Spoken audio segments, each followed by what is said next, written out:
Deep in the new state budget, there's money for 5 new inspectors for the Texas State Board of Pharmacy. They're part of a push to keep a closer eye on the growing number of compounding pharmacies and ensure the medicines they mix are safe. Every gram, every ounce is measured with precise care. Pharmacists at the Dripping Springs Compounding Center mix each prescription with one patient in mind. Everybody's body's different and you react differently to different things. So I think the compounding is really the way to go. It's specifically made for the individual.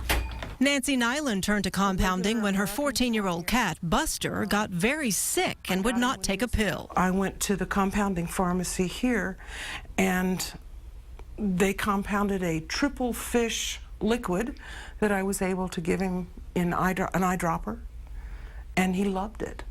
And it literally saved his life. The Food and Drug Administration is closely watching compounding pharmacies right now, especially those making big batches of drugs and shipping them to doctors, often across state lines.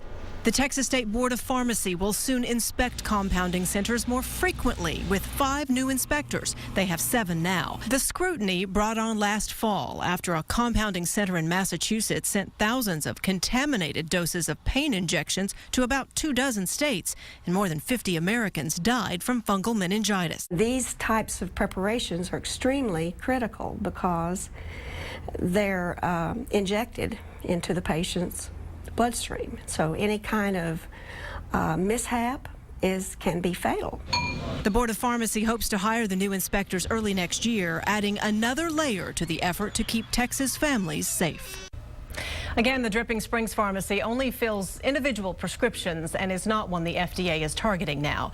The FDA and State Board of Pharmacy did recently inspect a Cedar Park compounding facility that supplies medicine to People's Pharmacies here in Austin and other doctors. And you may look at those inspections online right now with this story at KXAN.com. And looking in depth, the U.S. Senate is considering a bill to give the FDA more regulatory power over some compounding pharmacies, those that operate more like drug manufacturers. We're talking about those compounders that make the drugs without a prescription and then sell them across state lines. The bill would require they register with the FDA and be ready for regular inspections. And the U.S. House is looking at a similar bill.